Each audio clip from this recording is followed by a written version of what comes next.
Napoleon का जन्म Corsica द्वीप पर इतालवी कुलीन वर्ग के एक परिवार में हुआ था। वह फ्रांसीसी राजशाही से नाराज थे और उन्होंने फ्रांसीसी सेना में सेवा करते हुए 1789 में फ्रांसीसी क्रांति का समर्थन किया, इसके आदर्शों को अपने मूल कोर्सिका में फैलाने की कोशिश की। शाही विद्रोहियों पर गोलीबारी करके शासक फ्रांसीसी निर्देशिका को बचाने के बाद वह तेजी से रैंकों में उभरे। 1796 में उन्होंने ऑस्ट्रियाई और उनके इतालवी सहयोगियों के खिलाफ एक सैन्य अभियान शुरू किया, निर्णायक जीत हासिल की और एक राष्ट्रीय नायक बन गए। 2 साल बाद उन्होंने मिस्र में एक सैन्य अभियान का नेतृत्व किया जिसने राजनीतिक शक्ति के लिए एक स्प्रिंगबोर्ड के रूप में कार्य किया। उन्होंने नवंबर 1799 में तख्तापलट किया और गणतंत्र के पहले कौंसल बने। 1804 में अपनी शक्ति को मजबूत करने और विस्तारित करने के लिए उन्होंने खुद को फ्रांस के सम्राट का ताज पहनाया। यूनाइटेड किंगडम के साथ मतभेदों के कारण फ्रांस को 1805 तक तीसरे गठबंधन के युद्ध का सामना करना पड़ा। नेपोलियन ने उल्म अभियान और ऑस्टरलिट्ज की लड़ाई में जीत के साथ इस गठबंधन को तोड़ दिया, जिसके कारण पवित्र रोमन साम्राज्य का विघटन हुआ। 1806 में चौथे गठबंधन ने उसके खिलाफ हथियार उठाए।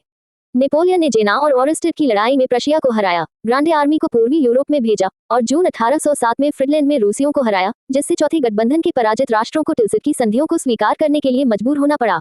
2 साल बाद पांचवें गठबंधन के युद्ध के दौरान ऑस्ट्रियाई लोगों ने फ्रांसीसियों को फिर से चुनौती दी, लेकिन नेपोलियन ने वाग्राम की लड़ाई में जीत के बाद यूरोप पर अपनी पकड़ मजबूत कर ली। महाद्वीपीय व्यवस्था का विस्तार करने की उम्मीद करते हुए ब्रिटेन के खिलाफ अपने प्रतिबंध, नेपोलियन ने इबेरियन प्रायद्वीप पर आक्रमण किया और 1808 में अपने भाई जोसेफ को स्पेन का राजा घोषित कर दिया।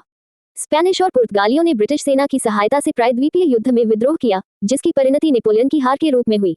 नेपोलियन ने 1812 की गर्मियों में रूस पर आक्रमण शुरू किया। परिणामी अभियान में नेपोलियन की ग्रैंड आर्मी की विनाशकारी वापसी देखी गई।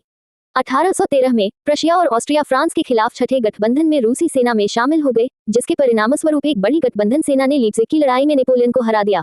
गठबंधन ने फ्रांस पर आक्रमण किया और पेरिस पर कब्जा कर लिया, जिससे अप्रैल 1814 में नेपोलियन को पद छोड़ना पड़ा।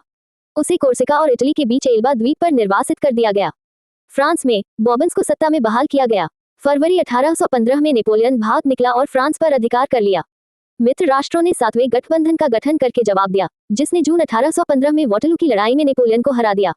अंग्रेजों ने उसे अटलांटिक में सेंट हेलेना के सुदूर द्वीप पर निर्वासित कर दिया, जहां 1821 में 51 वर्ष की आयु में उसकी मृत्यु हो गई।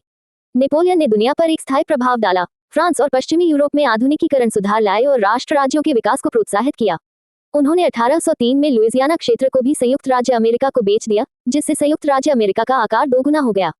हालांकि नागरिक अधिकारों और विजित क्षेत्रों के शोषण पर उनका मिश्रित रिकॉर्ड उनकी प्रतिष्ठा पर प्रतिकूल प्रभाव डालता है। दोस्तों, अगर आपको ये वीडियो पसंद आया तो इसे लाइक करें, अपने दोस्तों के साथ शेयर करें और हमारे चैनल को सब्सक्राइब करें ताकि आप हमारे फ्यूचर वीडियोस को ना मिस करें। आपका समर्थन हमेशा महत्वपूर्ण है। शुक्रिया।